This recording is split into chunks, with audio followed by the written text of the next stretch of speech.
Hey, you guys. Hi, welcome back. Okay, I actually had a subscriber leave me a comment saying, hey, what's going on? Haven't heard from you for a while. What's going on? Like, catch us up. Did you sell your house?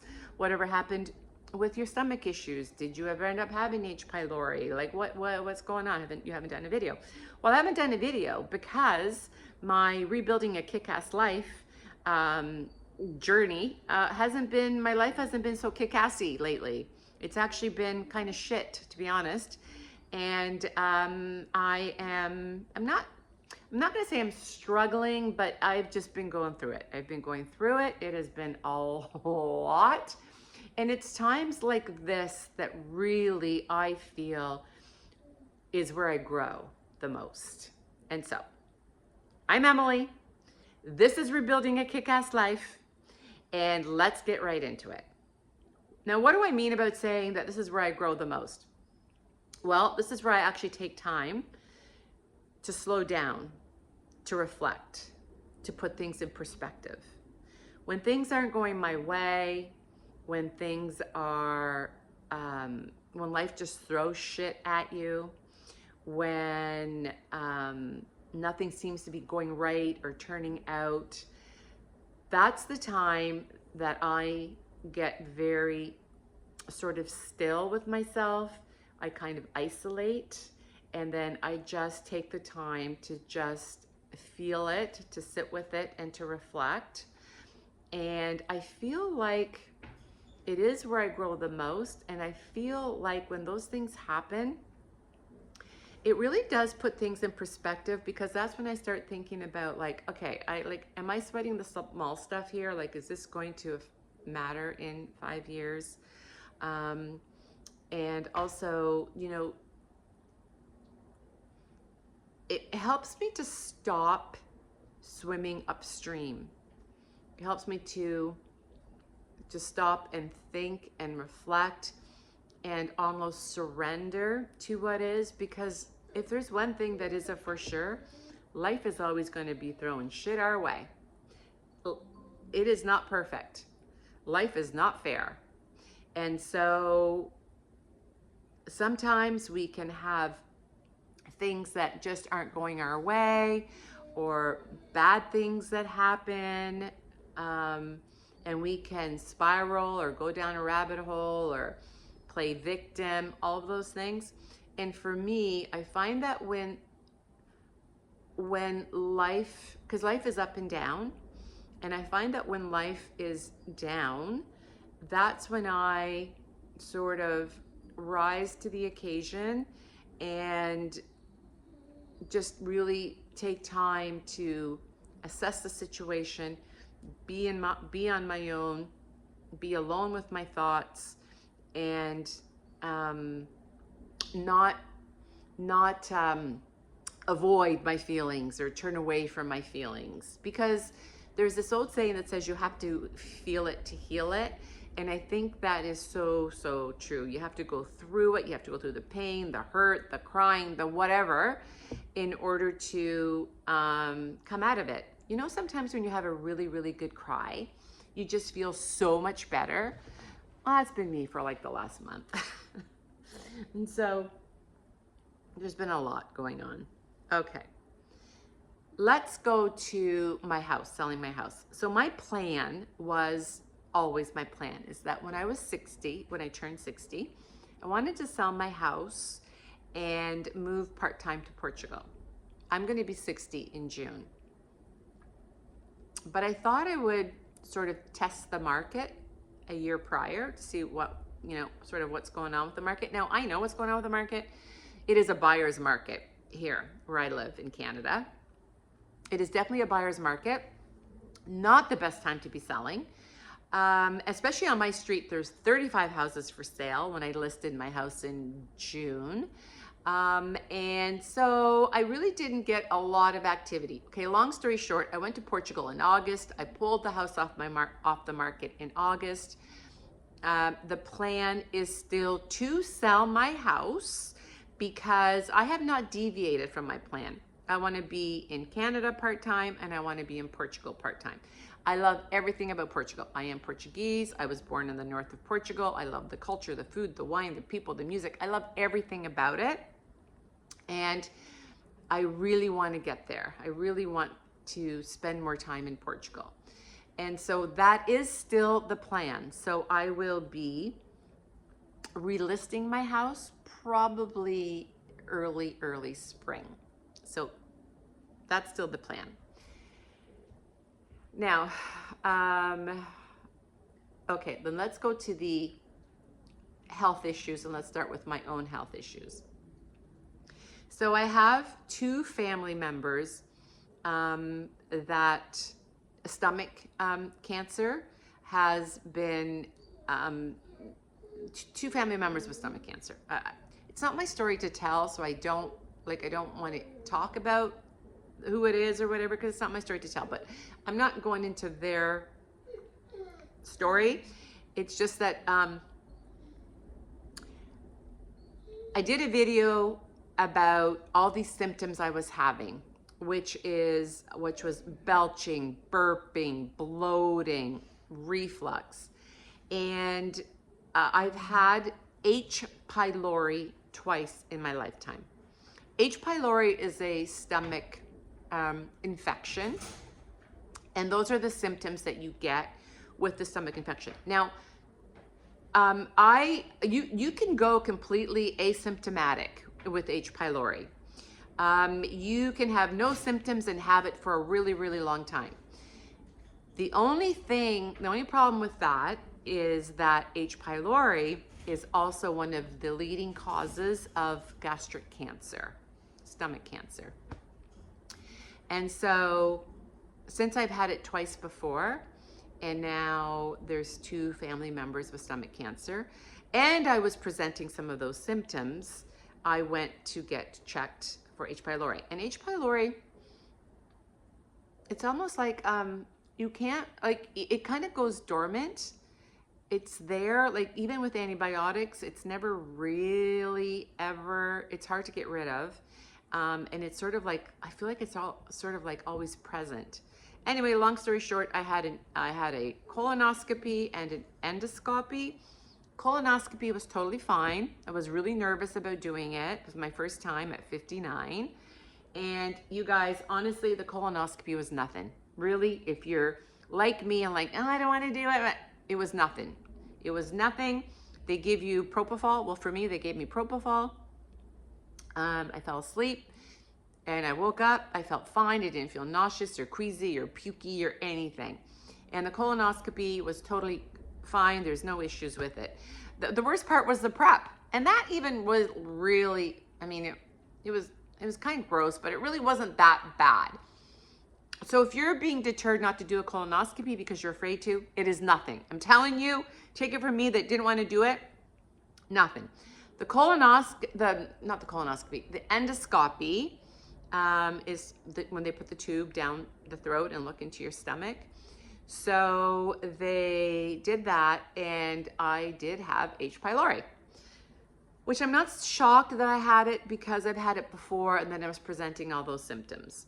So I'm just telling you guys, if you have any symptoms like constant belching, burping, bloating, or any kind of reflux, get checked for H. pylori. I've never heard of H. pylori. Didn't know what it was. No idea. But if you leave it untreated, it can cause stomach cancer.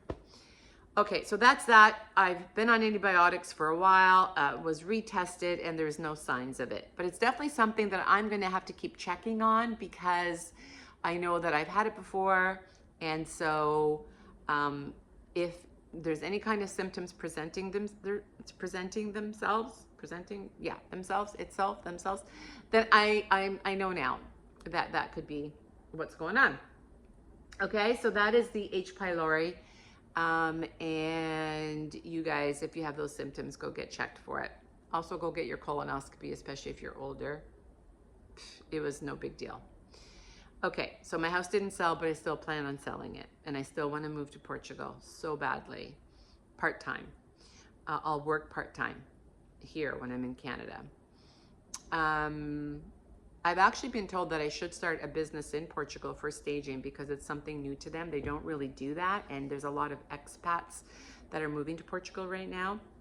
It's like the best kept secret from the States, and so they're getting a lot of, I was talking to a realtor, and they're getting a lot of Canadians, British, and Americans moving down there, and it would be nice to be able to cater to that clientele with having staged properties, because generally staging isn't a big deal down there.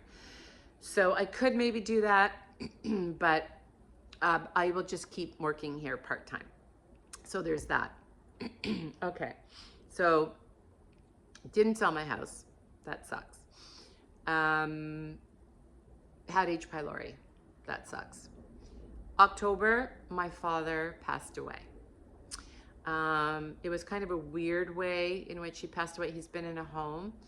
He got into an altercation with one of the other residents in the home. The other resident, I believe, had dementia. I think they had like walker wars, and they had an altercation where they shoved each other with their walkers. My dad fell, hurt himself, ended up in the hospital, and as a result was laid up for such a long time that he developed pneumonia, and eventually that is what took him. So that was in October.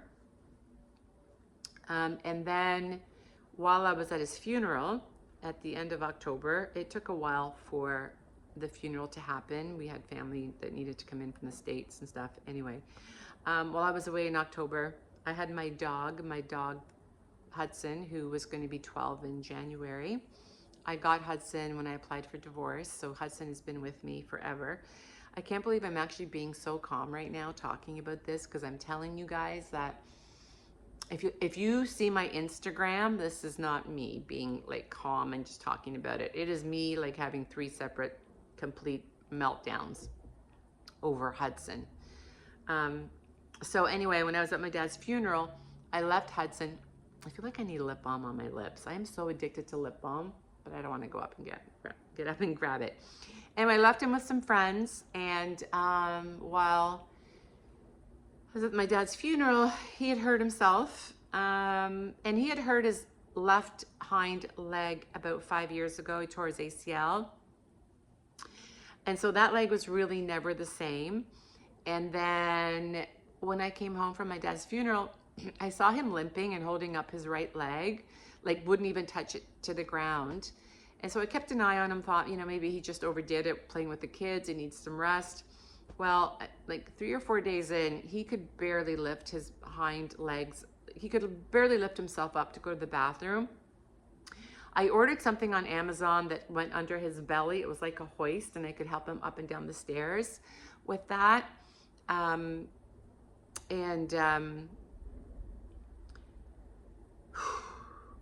He just never got better. I called a vet to come to the house to assess him because he's big. He was almost 100 pounds. If you follow me on Instagram, Emily Moynes, there's videos of him I posted. Anyway, I had the vet come to my house to assess him to see like what's really going on. Like maybe it's a lot more serious than I thought. Anyway, long story short, she came to the house and she said that she thinks he tore his ACL, his meniscus, and that he has a lot of arthritis. He could barely get up. That leg looked like it was just dangling. It didn't even look like it was attached to anything. There was no stability to it. And so she also thought that she felt like a lump on his chest and that maybe he had cancer. And I said, oh my God, like I don't even know what to do, because he's happy boy.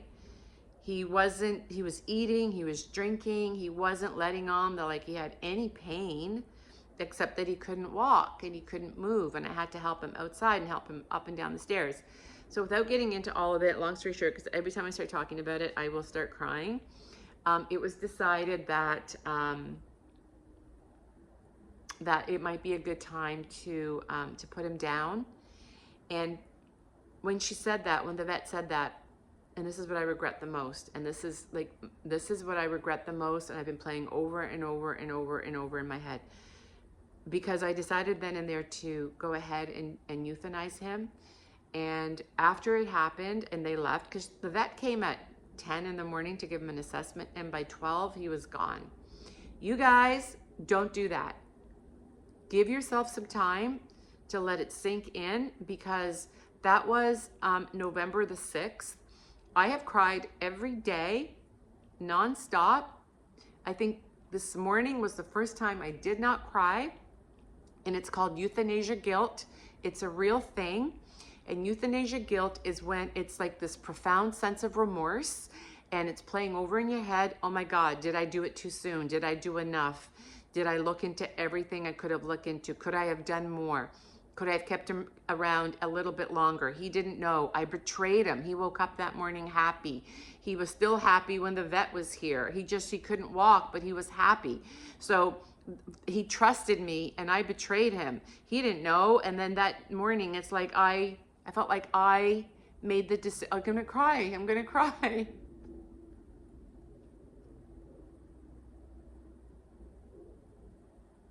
I made the decision to take his life. Oh, he wasn't expecting it. And I think I thought, well, like, if I'm just prolonging the inevitable, then just do it. I don't want to prolong this. I don't want to prolong the pain of all of this. Just do it, get it over with. And don't do that, because I didn't take time. I feel like the second, like my kids came home, to put him down, and then I couldn't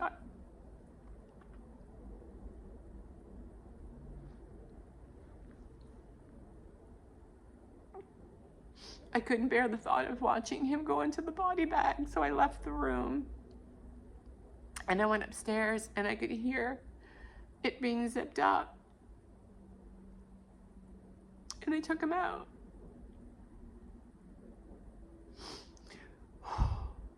Anyway, I'm going to be honest and tell you that I probably shed more tears over Hudson than I did my own dad. I got Hudson when I filed for divorce, and he's been with me every step of the way. And so the people that say it's just a dog, no. It's been so hard. I went to the beach and I spread his ashes on the beach. And yesterday,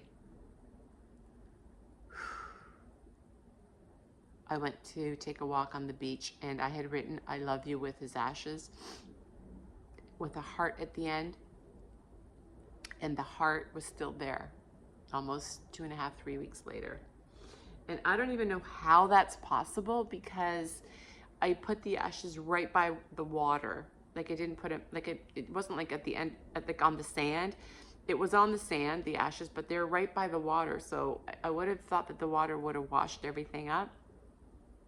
Anyway, so there's that. There's my dog. That horrible. So my dad passed, my dog passed like 3 weeks after my dad, 2 weeks after my dad. And then I have a cousin who has 3 little kids, and this will probably be her last Christmas. She was diagnosed with breast cancer many years ago, and it came back with a vengeance. And so, I think about that and think about what she must be going through, knowing that she has to leave 3 kids behind. And that's really hard to think about that. And then I have a really good friend who's just diagnosed with cancer. And I feel like this is such a hard time, because we're sort of like, I have to worry about my parents, because my mom is now not doing well since my dad has passed. She's just a shell of her former self. She's not happy. She's almost has given up hope. She doesn't even feel like celebrating Christmas. So we worry about that, worry about our parents. And then my friends that are my age, 60s, are getting sick. And then we worry about our kids. I mean, my kids are pretty good. My kids are good. They all have jobs and are doing well. But financially, you just never know. There's such uncertainty in the world, and the uncertainty is scary. And so I feel like whoever said that these golden years, the golden years are just the best. It's when you reap the rewards of having worked so hard, and now you're just reaping the rewards of all that. Well, that's a bunch of malarkey. Can I just say it's a bunch of malarkey, because I don't feel that in my golden years. And I think 60 is when you approach your golden years. I feel like it's only going to get worse before it gets better anyway, that is where we're at. So, I didn't sell the house. I've had a lot of loss lately all at once. And I know there's still more to come in terms of the loss and losing loved ones. And that sucks. And so, I have to think about the good times I spent with my dog and how much comfort he brought me. And it doesn't make it easier, but it is these times that I then appreciate even more what I do have. And I've got 3 healthy, happy kids, and I've got a roof over my head, and I've got food in the fridge, and there's somebody that's always worse off. So when you're in that depths of despair and you're in a depression and you're thinking that everybody else's life is better than yours, so stay off social media, especially right now at Christmas time. It's the most wonderful time of the year. It's not for everybody. I mean, you're going on social media and everybody is happy and in love and rich and skinny and beautiful and all that. It's only going to make you feel worse. So if you're feeling those feelings of any negativity like I am right now, just doom and gloom, it's really, really important at those times that you reflect on and be grateful for what you do have. I have a cozy home. I have food in the fridge. I have a roof over my head. I have great friends, amazing family, healthy kids. And that's what you have to concentrate on, because if you don't, you can just go down that rabbit hole and stay there. Because grief, I heard somebody say once that grief is the price you pay for loving someone or something. And that is so true. And grief is not linear. Grief comes and goes. It's in waves. So I've learned to accept it, to sit in it, to live with it, but to not allow it to break me. So you go. There you go. That's where we're at. I still have to do a video on, you guys want a video on my skincare and beauty routine. I will do that. I will do that one of these days. But I just thought, since I got that question today about where you at, what's going on, fill us in. That's what's going on. Okay? Get checked, get your colonoscopy. Be aware of what's going on with your body. If you have any kind of symptoms, get it checked out. And if you're going through anything depressing, a loss of any kind, maybe you lost your job, I don't know, a loss of any kind, there's grief associated with that. And there's 5 stages of grief: denial, anger, bargaining, depression, and acceptance. Take it as a time to reflect, and as a time to really be grateful for what you do have, not what you don't have. I hope that helps. Okay. My texting is going crazy. I can see it there. That's why because I'm blind. I'm so blind. I can keep seeing people texting me. So they're probably checking up on me because I have not been myself at all. Okay, guys, that's it. That's it. Thanks for checking in. And this community is great for that. So I love this community, and I hope that you took something away from this video about just being grateful and knowing that there's good and there's bad in life. So for me, I try to keep it always at an equilibrium. So the highs aren't too high. Like when things are going really great, I don't get too high and too high on myself. And then when things are really, really low, I don't go down into the pit either. I try and keep my life always at an equilibrium, just going along, not swimming upstream, just going along, knowing that if I'm in hard times, that'll pass and the good times will come again. And if I'm in good times, that'll pass too. And the hard times will come, because that is just the way life is. Okay, now get out there. Go rebuild your kick-ass life.